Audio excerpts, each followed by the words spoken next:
Assalamu alaikum, Professor Nevin Reda. Welcome to the next episode of Khanversations. Wa alaikum salam wa rahmatullah. I'm delighted to be here. Thank you You're for welcome. inviting me. Yes, this is a special series of conversations I'm having with people who do scholarly work on the Quran. This is my way of discussing Quran in the month of Ramadan. So I've decided that this month, this Ramadan, I will focus on the contributions that contemporary mufassirs are making either to the methodology of understanding and commenting on the Quran or producing commentaries and translations of the Quran itself. Today, we are fortunate to have with us a rising star. Lots of scholars have told me that she is a brilliant scholar and is going to be a superstar in the field of Quranic studies.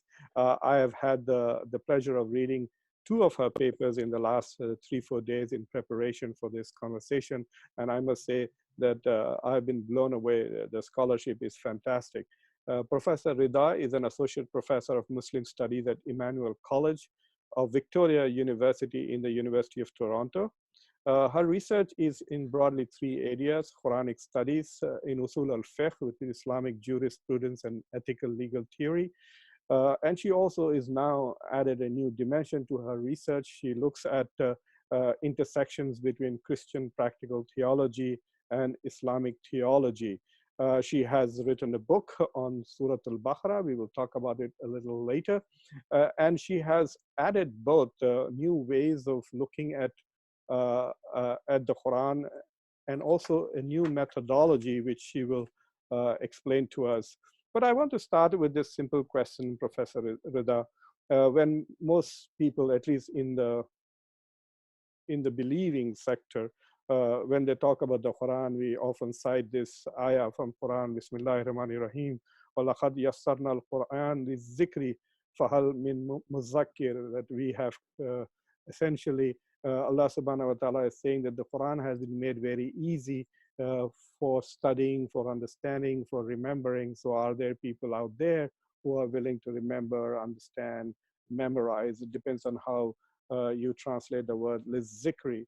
So given the fact that the Quran itself is supposedly easy to understand, why is there need for commentaries? Doesn't it open the door for mixing human ideas with God's divine pronouncements? Don't these commentaries sometimes open the door for deviant perspectives to influence the meaning and understanding of the Quran? If the Quran is easy to understand, why do we need commentaries? Oh, that's a good question. Commentaries, from my perspective, are an expression of love and devotion to the text. Every single generation has produced, many commentaries, and they say something about a particular author or commentator's engagement with the text, their particular perspectives on the text. The text can be understood without them. We don't really need to read all. I don't think it's even possible to read all the available commentaries on any given topic in the Quran. You can see the wall of commentary right behind me. I don't think it's not possible for someone to read all of them. Maybe read one or two. I mean, these books help stimulate people when it comes to reading the text. It encourages people to think about different aspects of the text. But commentaries explain or represent to a certain extent the Islamic tradition's engagement with the text and how important and foundational it is intellectually. Almost every discipline that we have can be considered commentary in some ways or other on the text. Jurisprudence, for example, is in some way a commentary on the Quran. Language study, rhetorical studies, all these are in some ways or other commentary on the Quran. So it's pretty foundational when it comes to the...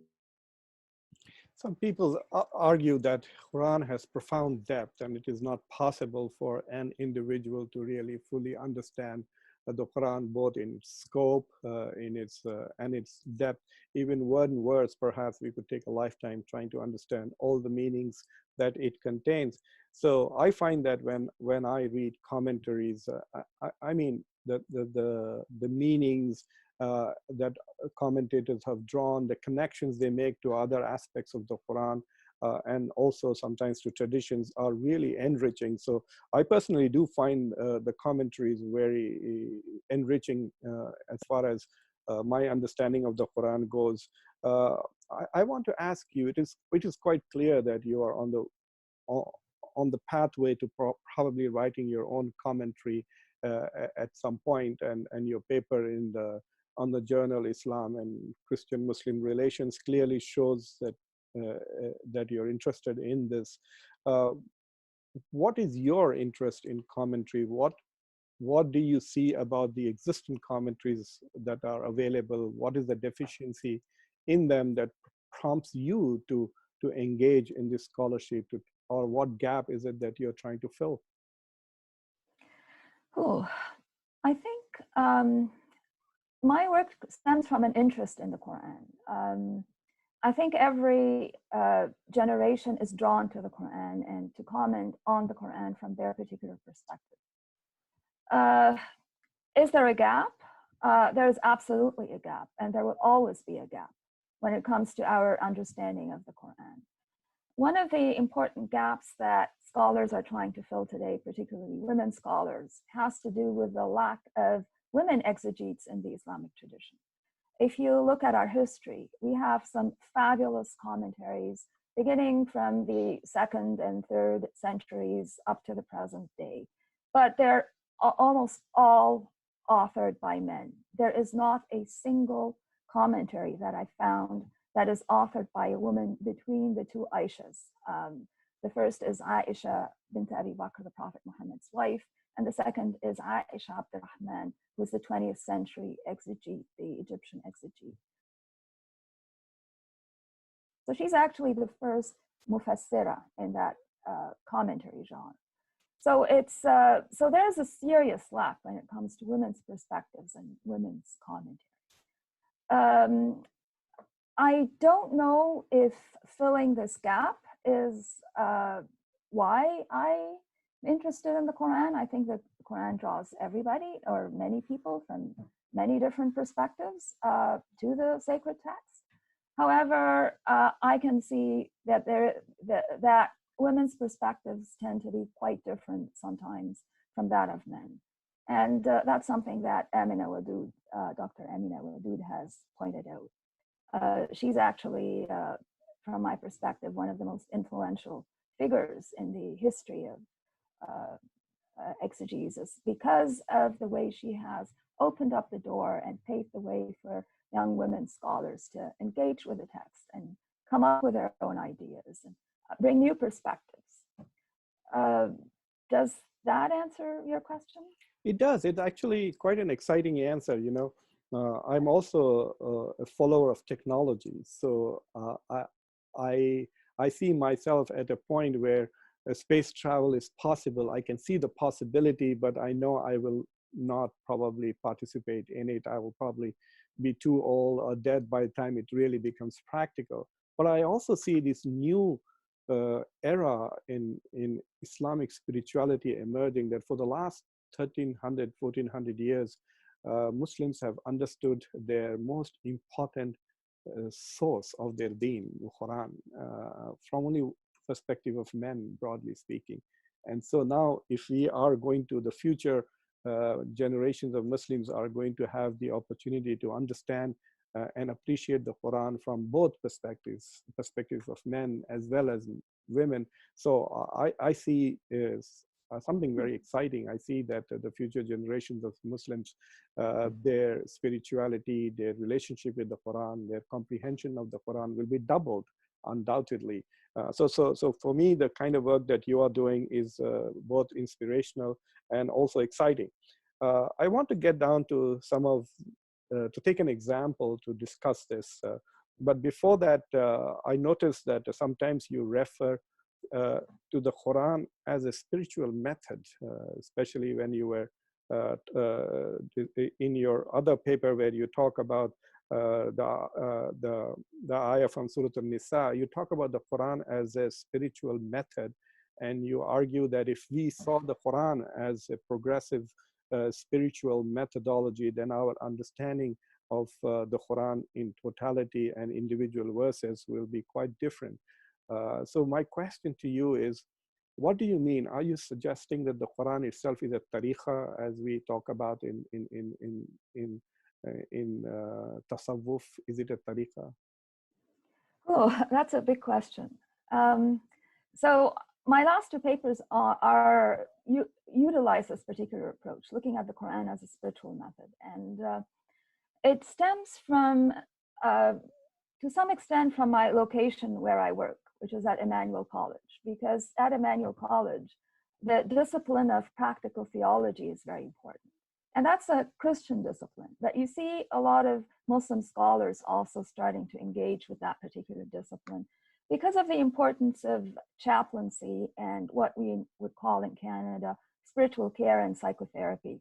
So from that particular discipline's perspective, I'd like to look at the Quran and see what does it do from a practical perspective.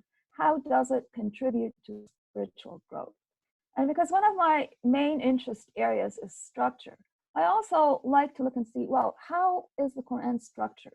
What is the rationale for organizing the surahs one after the other in the way they are? What is the rationale for organizing them, internally? So what I found is that, to my mind, from the surahs that I've examined in the particular paper that you're talking about, I see the Quran as a spiritual method that takes individuals and communities and humanity as a whole from the animal self, or the self that commands to bad things, the nafs ammara bisu, all the way up to the nafs mutma'inna, or even the nafs kamila, the self that is completed, the perfected self. And each surah functions as a step in that process. So you see Al-Fatiha, for example, opening up the communication channel between us and God, really, building this foundation. And then you see Al-Baqara laying down the foundation for the entire Islamic faith tradition. And every surah after that picks up on a certain idea in Surah Al-Baqarah by order of importance and kind of builds on that and elaborates it. So that's kind of what I mean by the Quran as a spiritual method, and looking how it functions and how it assists in the spiritual growth of humanity.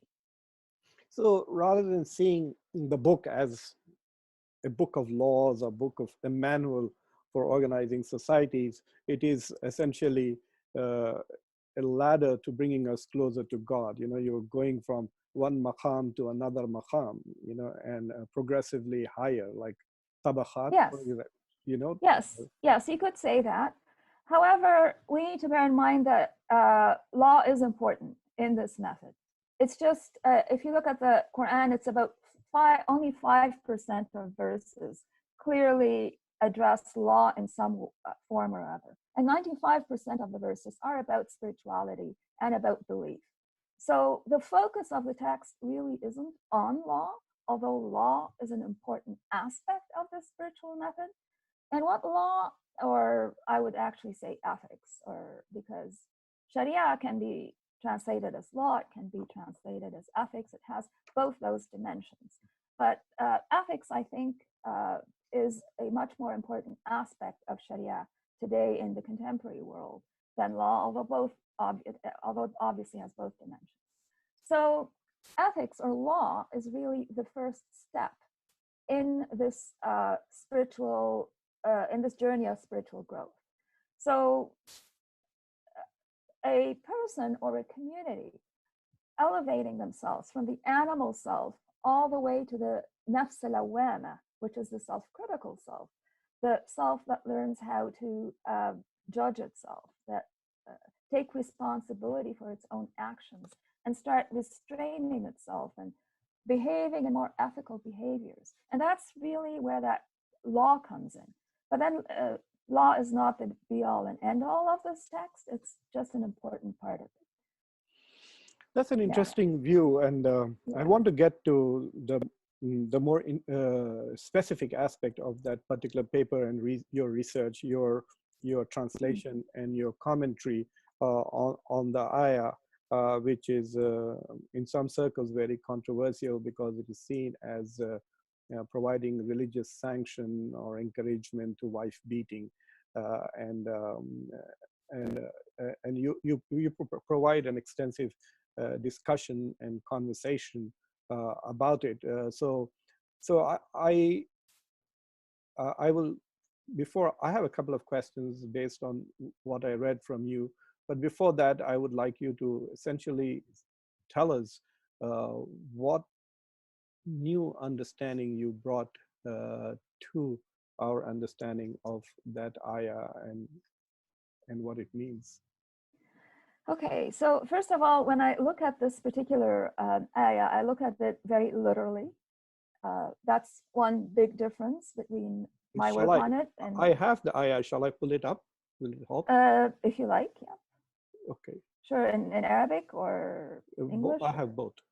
I also okay, have your translation. If you want, I can okay, pull it up. great. Yeah. Okay, so so let me just give you a brief overview of my particular approach to it. So I look at it from I do a close reading. I look at what the language says, and I also look at the textual relations. So I like to relate things to their immediate context as opposed to, uh, external context. So that tends to be my approach to that particular area, and more generally as well. And what I see within that particular verse is three ethical intervention strategies to combat wife beating. So, one of the wonderful things that this verse has done is break the silence when it comes to wife beating. Because one of the most important things in order to bring about change is to actually talk about a topic that's uncomfortable, that's uh, obnoxious. And that's one of those obnoxious practices, beating a wife. And so, what this verse does is it brings three ethical intervention strategies to give people tools by which they can help themselves understand why it's so wrong and what they can do to help themselves to stop uh, beating a wife. So, the first ethical intervention strategy is what I would call a positive intervention strategy because it utilizes positive emotions and it also implements positive behaviors. And that particular strategy uh, directs men to the importance of men spending on women. Uh, so it says, الرجال قوامون على النساء, which means men provide for women. Bima means with what? It doesn't mean by right of, it doesn't mean because of. The literal meaning of bima is with what. God has preferred some over others, and that's a reference to the inheritance shares that is right before that particular verse in verse 33, and with what they spend from their own money. So that's a positive behavior that it's implementing. It's teaching men that they need to provide for women. And then it's saying, giving a reason. And what I find really interesting and fascinating about this reason is that it's not giving the reason that, well, men have to provide for women because women stay at home and they take care of the children and they nurse and they raise the children. That's not the reason that's given in this verse, which I find really fabulous. The reason that's given is that good women are humble before God. That it's telling men that women have this potential of being humble before God. And this word qanitat or qunut is a quality that is highly prized in the Quran for both men and women. And then you see another reason that's given, and that is that women are hafidat lil-ghaib, which literally means they are guardians of the unseen, meaning that they are a doorway to the spiritual dimension, to men's spiritual growth. So it teaches men generosity and giving and love and kindness and compassion within their relationships with women. And it's a very important step within their spiritual journeys to acquire these particular qualities or divine qualities, and also acquire in terms of their own spiritual advancement. And then you see two negative intervention strategies. And by a negative intervention strategy, I mean a strategy that relies on negative feelings or prohibitions. And so a positive intervention strategy would function in similar ways to a carrot, whereas a negative intervention strategy would be similar in some ways to a stick. So what you have here, the first negative intervention strategy speaks of, you know, a woman's nushuz. And nushuz literally means to leave, for a woman to get up and leave the house, in the sense that she is ready to walk away from her marriage. And that particular word nushuz, if you look at other occurrences in the Quran, it always comes in the sense of a physical displacement. And you see it also elsewhere in the usage of that particular word. It doesn't mean arrogance, but exegetes saw fit to interpret this particular word in a figurative sense, in the sense that getting up and leaving or rising is a form of elevation. So they kind of interpreted it in that way, although it doesn't mean arrogance. It means to literally stand up for the purpose of walking away. So what it says here, it says, if you fear that your wife is going to walk away from you, it gives three options. The first, which it foregrounds, is that people talk together. فَعِذُوهُنَّ, which means advise them, talk to them. The second is separate from them in bed. And then the third, it talks about وَضْرِبُوهُنَّ, which means beat them, although there are other explanations for that word that are very valuable, like that of Lale Bakhtiyar, for example, and she's interpreted as meaning to go away from. But I'm looking at it here from that particular interpretation of beating. And so what it actually is saying is that if you fear that your wife is going to walk away from you, you know, what's going to happen if you beat her? So obviously she's going to run away. She's going to be walking away all the faster. She's going to really leave a marriage. So it's kind of challenging men that way. It's saying, you know what, think about what's going to happen if you beat your wife. It's putting the consequences of wife beating front and center, that women can leave a marriage. And then the third intervention strategy, which is also this negative intervention strategy, is the prohibition. And it says, فَإِنْ أَطَعْنَكُمْ, which means if they comply with you. And of course, it's important to interpret things in context. So if they comply with you by staying in the marital home, by not leaving and walking away from the marriage, فَإِنْ أَطَعْنَكُمْ, if they comply with you, فَلَا تَبْغُوا عَلَيْهِنَّ سَبِيلًا, do not oppress them in any way. So this is a prohibition against the oppression of women. It highlights the importance of men and women living together and having beautiful, amicable relationships without oppression, in order for both partners to grow spiritually. So that is how I read that particular verse from what I would call a spiritually integrative perspective. Or that's part of how I would read that verse, you know, in a nutshell. I must say I was fascinated by your take on this verse. I have been publicly speaking about Islam since 9/11, and I have also participated in interfaith dialogues and also discussions with young Muslims. And often this verse comes up, and I've done a lot of research, and usually most apologetic interpretations of this verse revolve around trying to deal with wadribuhunna, that particular term. And I have heard some even bizarre translations from some Sufi circles where they go, where the word is sometimes used in breeding of horses to imply that the Quran is suggesting that we have make-up sex after a fight, where daraba is also interpreted as a sexual act. But even if you translate it that way, it doesn't.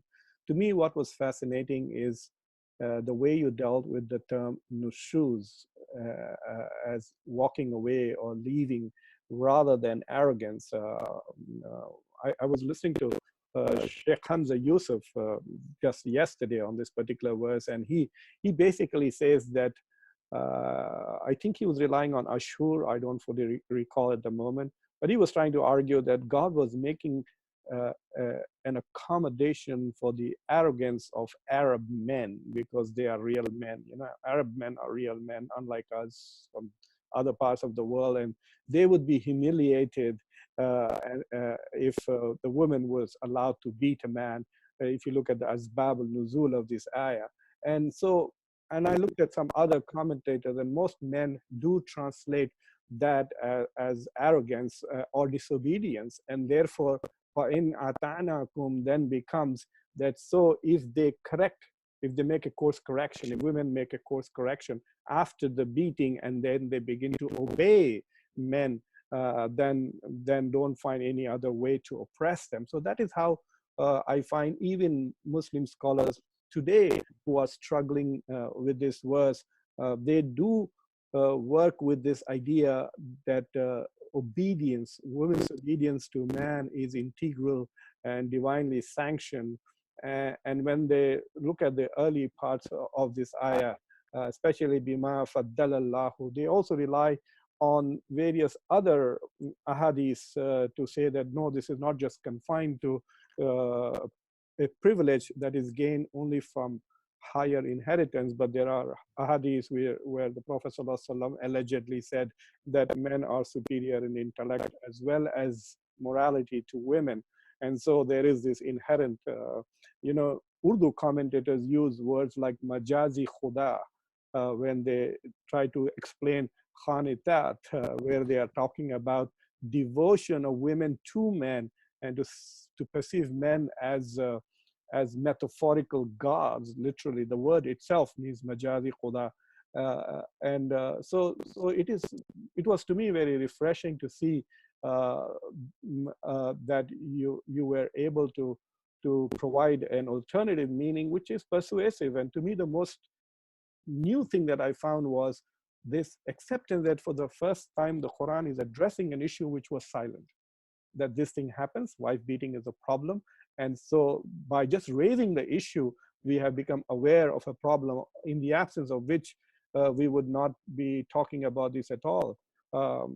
For example, right now in this coronavirus pandemic, people are staying at home, and one of the major concerns of health workers is domestic violence, which has already gone up considerably. And so this is an issue that seems to never go away. And I find it very interesting that you did that.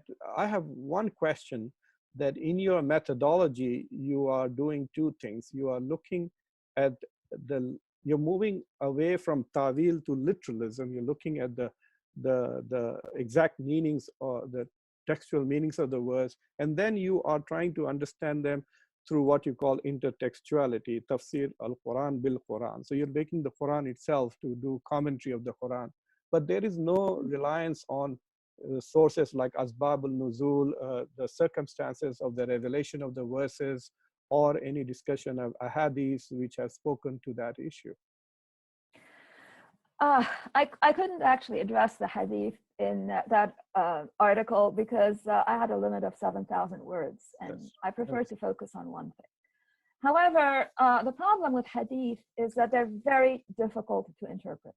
So, for example, there's a hadith that's connected with that verse that the Prophet, peace be upon him, a woman had come to him and she had complained that her husband beat her.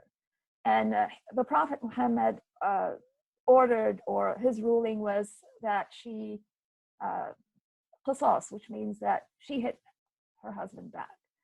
And then this verse descended, and according to the Prophet Muhammad, he said, I wanted something, but God wanted another. Well, this hadith doesn't tell us what is it that God wanted. You know, it's opaque, it's unclear.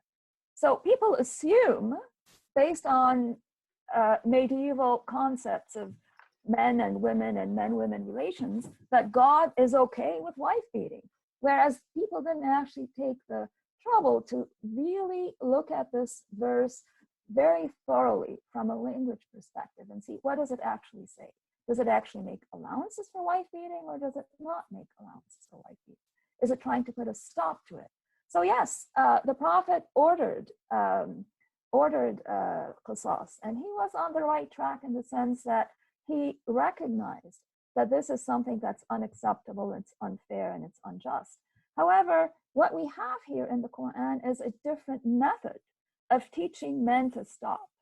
Qisas might not do the trick, but these particular strategies that we see in that verse are far more helpful in putting a stop to wife beating.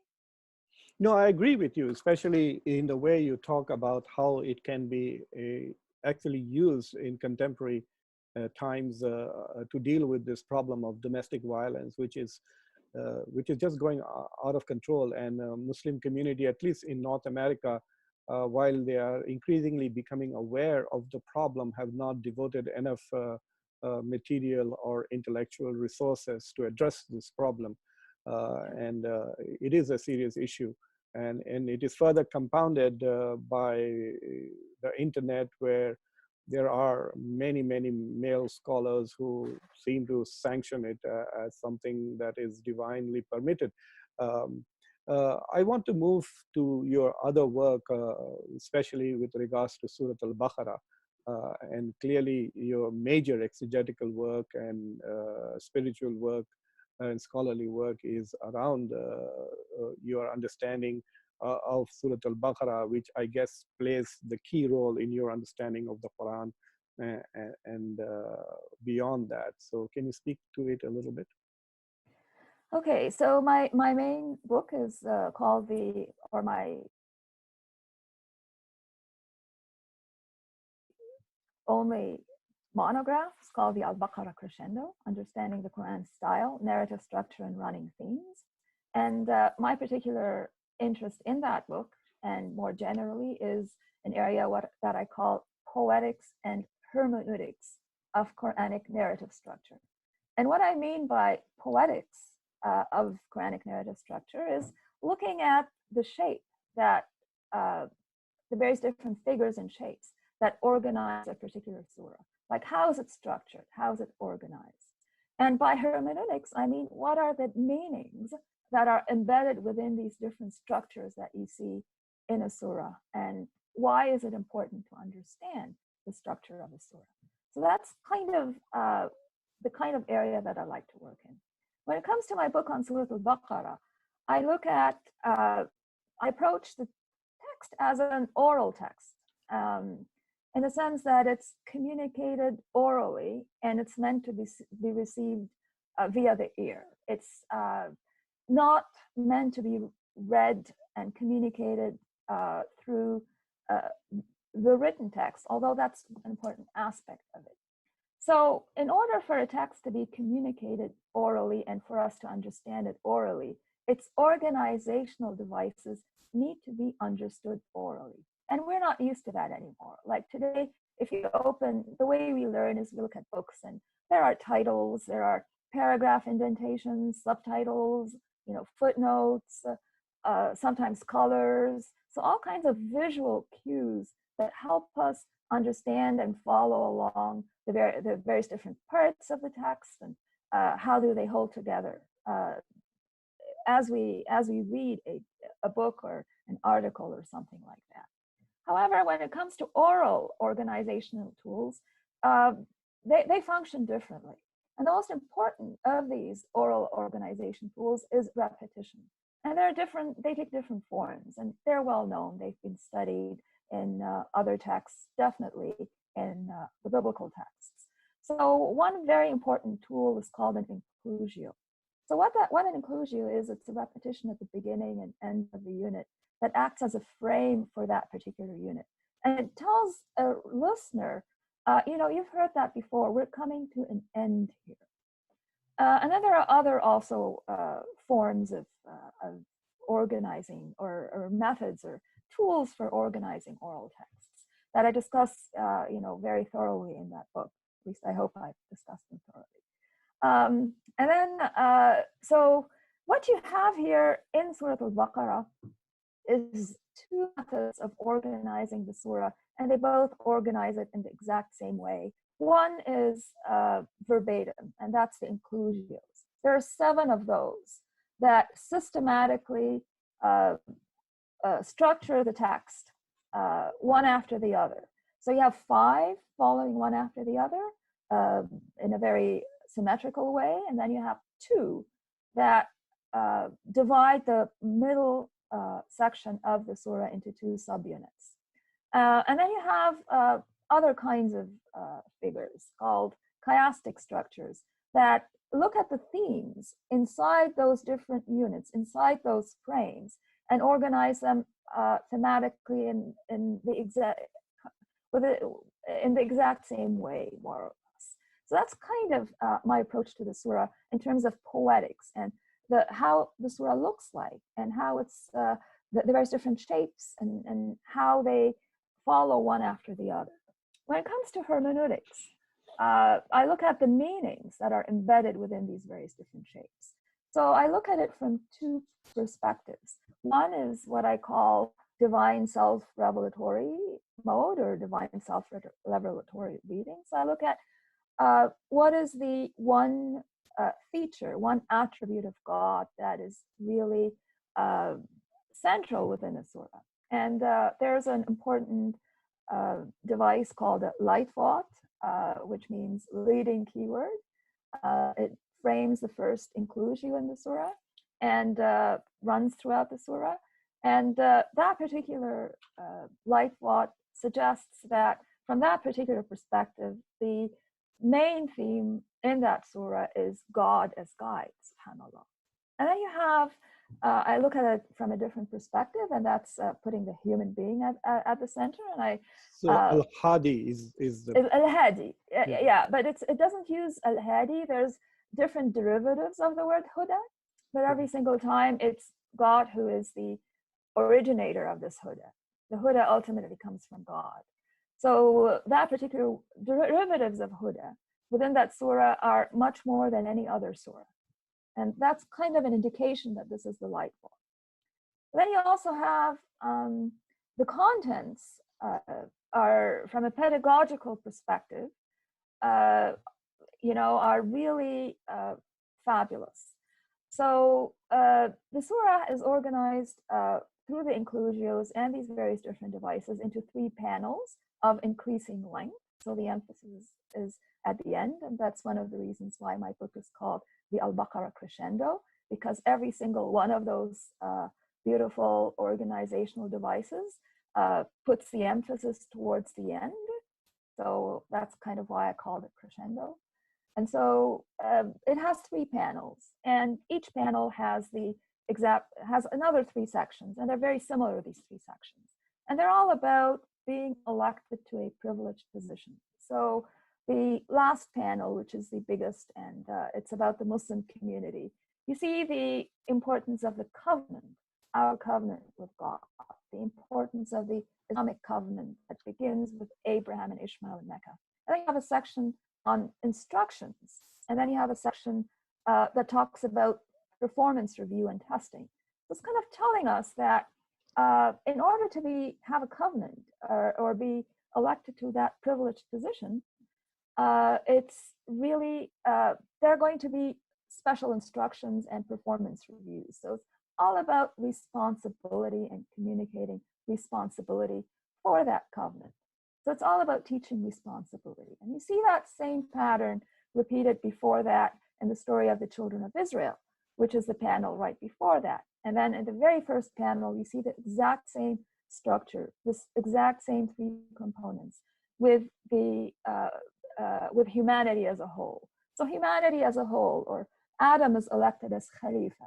But then because of this special privilege, there's instruction and there are expectations. So you see that pattern structurally repeated in that surah, but you also see it also in each of the 3 story sections that we have in the surah. Also the notion of election, instruction, and test. So it's really all about responsibility. So that's one of the things that I'm doing in this particular surah. There's a lot more, obviously. We've barely started to skim the surface when it comes to looking at structure and the meanings that are embedded in structure. But that's my book kind of starts this particular approach to looking at the Quran.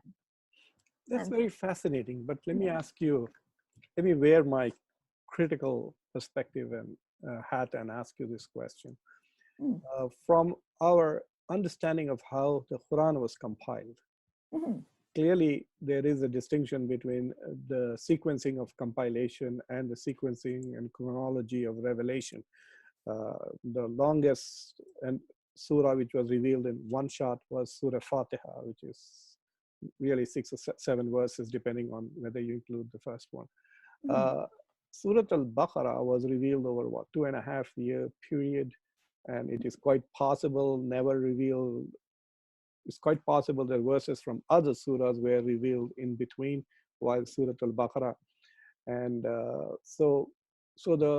all these magic to compilation, the structure of the Quran as it exists today that you are talking about, is this divine, or is it something that the committee, Zaid bin Thabit, put together while compiling the Quran? Is it their magic that we are appreciating? Oh, that's a good question. In the very beginning of my book, and more generally, I like to highlight that I work what I call synchronically, in the sense I look at the text as is. I'm not looking at its genesis or its history of revelation or which parts were revealed first and which parts came after. I'm looking at the end product as we have it today. But you know, this whole notion, who organized the Quran, who compiled it, who put it together, from what I see and the way the surah hangs together and the way its structuring devices hang together and the way it connects so beautifully to Al-Fatiha and the way it connects to Ali Imran after, I don't think that this is something that Zayd could possibly have put together if they didn't already fit in the way that they do. So that's my sense of what I've studied so far, looking at Al-Fatiha, Al-Baqarah, Ali Imran, also to a certain extent An-Nisa, and some of the others.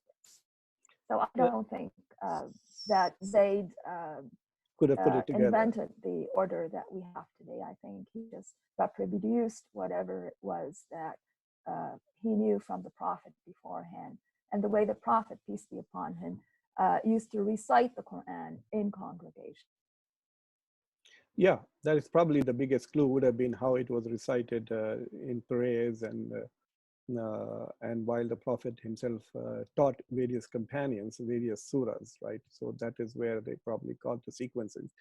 But I find it fascinating that this could also, in a way, add further to authentication of the Quran, even though it doesn't need any more further authentication.